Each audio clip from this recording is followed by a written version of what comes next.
নমস্কার দর্শক বন্ধু, জ্যোতিষশাস্ত্রের এই বিশেষ অনুষ্ঠানে আপনাদের সকলকে স্বাগত।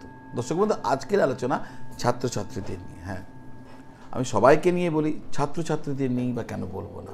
কারণ ছাত্রছাত্রীরাও বেশ কিছু অসুবিধায় থাকেন যখন তারা পড়াশোনা করেন, আর তাদের থেকেও বেশি অসুবিধায় থাকেন তাদের বাবা মারা। প্রায় কমপ্লেন, আমার ছেলে মেয়ে কিচ্ছু পড়ছে না, পড়াশোনায় কিচ্ছু হচ্ছে না, কি করব। বাবা মারই বলুন আর ছাত্রছাত্রীদেরই বলুন, আজকে যে আলোচনা করতে চলেছি যদি মন দিয়ে শেষ পর্যন্ত শোনেন, তাহলে পড়াশোনার ক্ষেত্রে এই যে বাধা, এই বাধাকে দূর করতে আপনি অবশ্যই লাভান্বিত হবেন। দেখুন, ছাত্রছাত্রীদের পড়ার জন্য যেমন ভালো স্কুলের প্রয়োজন, ভালো শিক্ষকের প্রয়োজন, ঠিক তেমনি ওই ছাত্রছাত্রীর পার্টিকুলার গ্রহ, তাকেও ভালোভাবে পর্যবেক্ষণ করে নিরীক্ষণ করে সেই গ্রহের কোনো উপায় করা প্রয়োজন। এই সমস্ত যদি ঠিকঠাক থাকে, ডেফিনেটলি একটা জায়গা অবধি অবশ্যই পৌঁছানো যায়। দর্শক বন্ধু, পড়াশোনা করতে গেলে, বিদ্যাভাবে শুভত্ব লাভ করতে গেলে, এক কথায় বিদ্যা অর্জন করতে গেলে একাগ্র মন দরকার।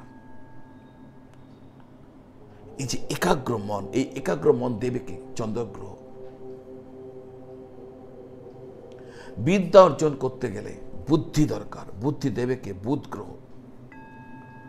দর্শক বন্ধু, তার সাথে সাথে আমাদের মস্তিষ্কের অনেক বড় অবদান রয়েছে। মানবের শ্রেষ্ঠ অঙ্গ সুপার কম্পিউটার। আজকের দিনে যে সুপার কম্পিউটার, এই কম্পিউটারের কাছে শিশু মাত্র। সমস্ত সূক্ষ্ম সূক্ষ্ম নাড়ি এই মস্তিষ্ক থেকে সঞ্চালিত হচ্ছে।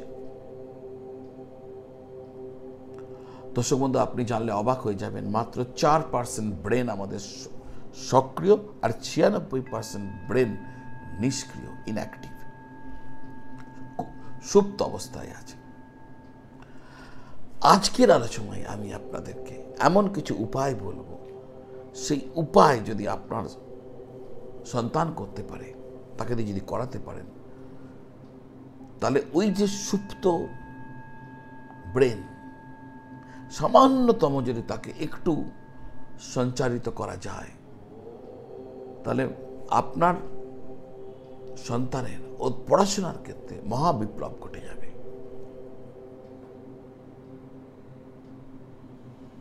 শেষ পর্যন্ত আমার সঙ্গে থাকুন। আমি যা বলতে চলেছি, ঋষি মুনি সন্ত তাদের দেখানো পথ, তাদের দেখানো রাস্তা, কিভাবে পড়াশোনায় ভালো হওয়া যায়, কিভাবে পড়াশোনা থেকে লাভান্বিত হওয়া যায়, কিভাবে বিদ্যা অর্জন করতে হয়, বিদ্যা অর্জনের ক্ষেত্রে বিভিন্ন প্রতিবন্ধকতাকে কিভাবে সরিয়ে দিতে হয়, আজকের আলোচনা তাই। শেষ পর্যন্ত সঙ্গে থাকবেন। যারা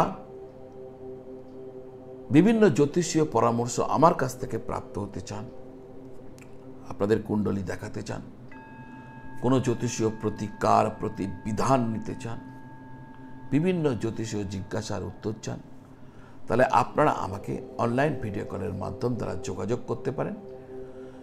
এবং যদি অনলাইন পদ্ধতির মাধ্যমে যোগাযোগ করেন, তাহলে নিশ্চয়ই আমি আপনাদের সাথে সরাসরি জুড়ব এবং আপনাদের প্রতিটি প্রশ্নের উত্তর দেব। তার জন্য একটি প্রসেস আছে, সেই প্রসেসটি জানার জন্য 9830564500 নম্বরে হোয়াটসঅ্যাপ করে আপনার আগ্রহ জানান যে আপনি অনলাইন পদ্ধতির সাহায্য চান। আপনাদেরকে জানিয়ে দেবো, সেইভাবে আপনি এগিয়ে যাবেন। এছাড়াও যদি মনে হয় ব্যক্তিগতভাবে যোগাযোগ করব, নিশ্চয়ই করতে পারেন। ব্যক্তিগতভাবেও কোথায় কিভাবে আপনি আমার সাথে যোগাযোগ করতে পারেন, একই নাম্বারে ফোন করে বা হোয়াটসঅ্যাপ করে জেনে নেবেন। দর্শক বন্ধু, এই যে আমি বললাম আমাদের ব্রেনকে সঞ্চারিত করা, প্রতিটি ছাত্রছাত্রীর উচিত হবে কানের নিচের ভাগে তর্জনী, কানের যে নিচের ভাগ, তর্জনী আর বুড়ো আঙুল দিয়ে এইভাবে ধরে প্রতিদিন এইভাবে অন্তত 5 মিনিট টানা এইভাবে, যেরাম দেখালাম, প্রতিদিন এইভাবে কানকে টেনে উপর থেকে নিচে করুন। প্রত্যেককে নিজেকেই বলুন, ছাত্রছাত্রীকে বলুন, ওপর থেকে নিচে করুন। আমি আবার বলছি, আমি যা দেখাচ্ছি আমাদের ঋষিদের, আমাদের সন্তদের, আমাদের বেদজ্ঞ বিজ্ঞানী যারা ছিলেন তাদের দেখানো পথ, গুরু পরম্পরায় যা প্রাপ্ত হয়েছি এই অনুষ্ঠানের মাধ্যম দ্বারা আপনাদের সামনে উপস্থাপিত করছি। দর্শক বন্ধু, আমাদের এই যে ধর্ম না, সনাতন ধর্ম, এই ধর্মের যা ধরোহর, আমরা তার যদি সামান্য অংশকেও জীবনে সেই ধরোহরের কিছুটা সম্পদ যদি আমরা পাই আর অনুশীলন করি, আমাদের জীবন বদলে যাবে। দর্শক বন্ধু, আমাদের ঋষিরা, মুনিরা, সন্তরা নানা রকম মণিমুক্ত আমাদের জন্য রেখে দিয়ে গেছেন। শুধু বিশ্বাস করে অ্যাডপ্ট করতে হবে। সনাতন ধর্মের মধ্যে যা আছে, সনাতন ধর্ম যেভাবে পথ দেখিয়ে গেছে, বিশ্বের অন্য কোথাও এত বড় প্রাচুর্য, এত সম্পদ কিছুতে পাবেন না। রোজ সকালে প্রত্যেক দিন ছাত্রছাত্রীদের বলুন এইভাবে তর্জনী আর বুড়ো আঙুল একসঙ্গে ধরে কান ওপর থেকে নিচে এইভাবে টানতে, 5টা মিনিট মাত্র, বেশি না, 5টা মিনিট এইভাবে টানতে বলুন। ঘাড়ের পেছনে মেডুলা নাড়ি রয়েছে, 3-4 মিনিট ওখানে মালিশ করতে থাকবেন। এখানে মালিশ করলে একাগ্রতা বাড়ে। ঘাড়ের পেছনে 3 থেকে 4 মিনিট মালিশ করবেন ছাত্রছাত্রী। এই মেডুলা নাড়ি এখানে ঘাড়ের পেছনে রয়েছে, এখানে মালিশ করলে একাগ্রতা বৃদ্ধি পাবে। এরপরে অত্যন্ত গুরুত্বপূর্ণ হচ্ছে জ্ঞান মুদ্রার অভ্যাস। এই যে আছে না, এই জ্ঞান মুদ্রা। তো এই জ্ঞান মুদ্রা লাগিয়ে পদ্মাসনে বা সুখাসনে বসে, সোজা হয়ে বসে, শীত দ্বারাকে সোজা করে যদি বসে থাকা হয়, তাহলে বায়ুমণ্ডলের শুভকর প্রভাব মস্তিষ্কের মধ্যে প্রবাহিত হতে থাকে। তাহলে জ্ঞান মুদ্রার নিয়মিত অভ্যাস মস্তিষ্ক বিকৃতি হতে দেয় না, মস্তিষ্ক বিকৃতির হাত থেকে মস্তিষ্ককে রক্ষা করে।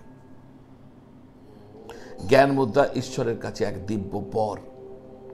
দর্শক বন্ধু, আঙুল অত্যন্ত শক্তিশালী অঙ্গ, মস্তিষ্কের সাথে এর গভীর সম্পর্ক আছে। আপনারা জানেন পাঞ্চারে আঙুল কেরম করে দাবানো হয়, দাবিয়ে মস্তিষ্ককে প্রভাবিত করে রোগটক সারানো হয়। তাই আঙুলকে নিয়ে কখনো টানাটানি করবেন না। আপনারা অনেকে আঙুল চটকান, আঙুল ভাঙছেন, আঙুল মটকাচ্ছেন, আঙুলকে নিয়ে অযথা চটকাবেন না। অত্যন্ত শক্তিশালী অঙ্গ, যার জন্য যত মুদ্রা আঙুলের উপর দিয়ে হয়।